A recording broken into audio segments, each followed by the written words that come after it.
Today on The Young and the Restless, Summer admits she's crushing on Chance, Tessa returns, and Jack targets Tucker. At Sharon's place, Maria feels bad that her mother's trip to the coast was postponed due to the weather. Sharon admits she's disappointed, but she's happy to spend the evening with her. She learns Maria has an appointment with Dr. George tomorrow for more testing on Aria as they try to confirm a diagnosis. She worries whether Tessa will make it. Sharon tries to be encouraging.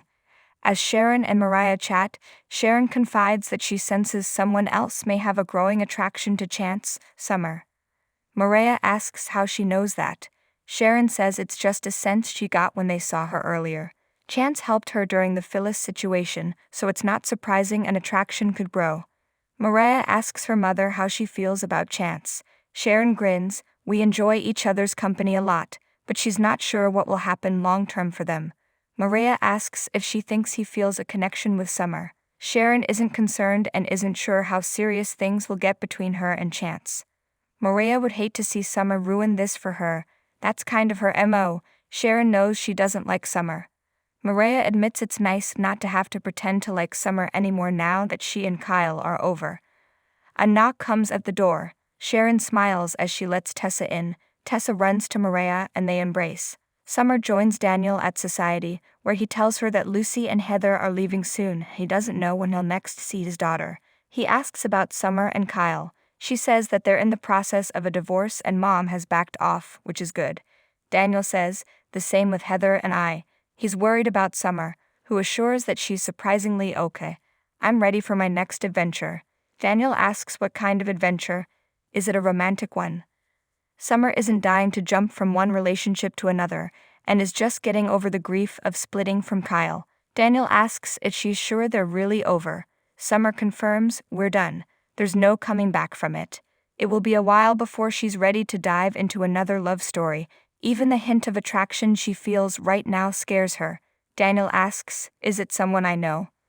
Summer explains that sometimes it's friendship and sometimes it feels like more. It's Chance.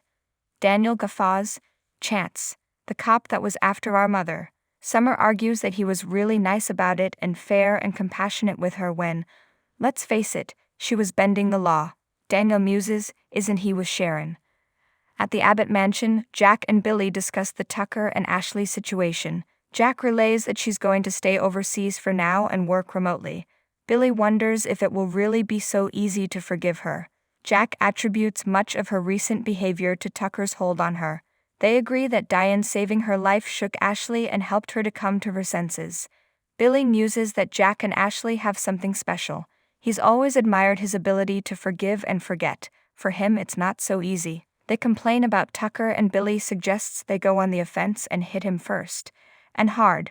They'll drive him out of Geno City. Jack notes that he doesn't have a weakness with Ashley not in his life. Billy thinks that if they can turn Devon against him, they're halfway there. At the jazz lounge, Phyllis needles Tucker about being without Ashley. Tucker won't discuss Ashley with her. He blurts, $2 million. It was the amount of the insurance paid out upon her death, and he guesses they're clamoring for repayment. He chuckles, realizing that she hasn't yet found out where Stark funneled the payout and half of her life savings, and suggests, what if I struck a deal? Phyllis points out that a deal with Tucker is only good for Tucker. He says he wants to pay off her debt. She knows there will be strings attached. Tucker concedes there are some strings. Phyllis isn't interested. Tucker assures he wouldn't ask her to harm anyone or even die again. He just needs her exceptional it skills. Phyllis already has an it job. Tucker heard that the Augustus venture fell apart, which means her it job is no longer an option. They debate whether Nick and Sharon would hire her, and Tucker asks if she's sure she's not interested in what he has to say. At Sharon's place, Tessa tells Maria she was determined to get there for Aria's appointment tomorrow. They kiss and canoodle as Sharon stands by awkwardly. She encourages them to go home and be together with their little one. At the Abbott manse, Jack's not comfortable turning Devon against his father. Billy just wants to open his eyes to Tucker's recent behavior. He deserves to know the truth. We'd be doing him a favor. Jack will think about it and invites Billy for a drink at the jazz lounge. In the jazz lounge, Tucker wants Phyllis to consider him an angel on her shoulder. Phyllis finds that rich and vows to raise the money legitimately. Tucker reminds her he's offering her $2 million right now. Phyllis reminds him she had to enlist Adam's help to get out from under his thumb. Tucker offers her 10% more. Phyllis won't negotiate with him. Tucker thinks she's curious what he wants her to do for all that cash. Just then, Jack walks in and spots them. Phyllis tells Tucker, "I'm done here," and walks off. She tells Jack, that wasn't what it looked like. Jack doesn't expect much from her these days. He makes his way over to Tucker and tells him he's spoken to Ashley. He knows the truth and is glad that she's come to her senses. Tucker says, "I love her, Jack. That's real." Jack says he blew it. He wonders why he came back and asks, "What are you up to?" In the foyer, Billy notices Phyllis seems flustered. She saw Tucker and then Jack. Billy is happy she's not in jail and has been exonerated. Phyllis notes that not everyone feels that way. He advises her to ignore the haters and stay out of her own way. Phyllis asks about Tucker and Ashley. Why is he still in town? Billy says they imploded and he wishes he would leave. His reasons for being here can't be good. He advises her to avoid him for her own good. Phyllis thinks he's probably right. At Society, Daniel accuses Summer of avoiding his question about Chance. Summer doesn't want to be the other woman and doesn't even know how serious Sharon and Chance are. "I don't want anyone to get hurt, including myself." Daniel thinks her feelings for Chance are more complicated than she's willing to admit. Summer sighs, "You're right. I hate that I'm feeling this way, and I hate that Chance isn't available." In the jazz lounge, Tucker tells Jack he came back for his son and grandson. Jack warns if it's also for revenge, "You and I are going to have a problem." He's sure whatever happened with Ashley was all Tucker's fault. He doesn't need to hear Tucker's version. "Go away, Tucker. Reinvent yourself somewhere else." Tucker says all the action is there.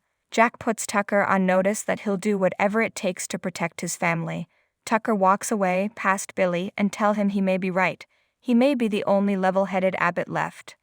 Phyllis shows up at Sharon's place asking what's going on with SNA Media. She needs to know where she stands job-wise. She recaps that Adam is out and Sharon and Nick are running the company together. Phyllis senses their history is lingering and asks, "Am I out of a job, Sharon?"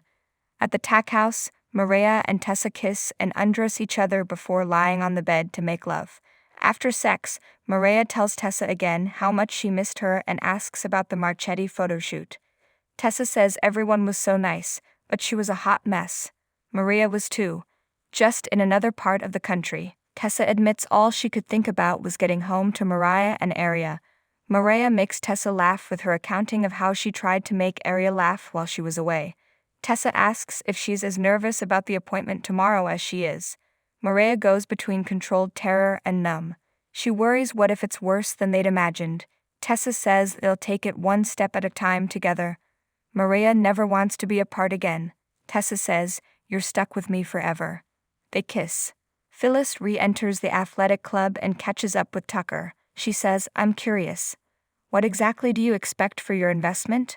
In the jazz lounge, Jack tells Billy he's right. They need to go on offense. They'll be relentless. They'll get Devin on their side and run Tucker out of there for good. In the dining room, Tucker tells Phyllis that he needs her to hack into a server. It's minimal risk for her and she'll then get $2.2 million. Phyllis muses that it sounds simple. "I need to know the name of the company you're infiltrating." Tucker won't tell her that until she's on board. "So what's it going to be? Are you in?"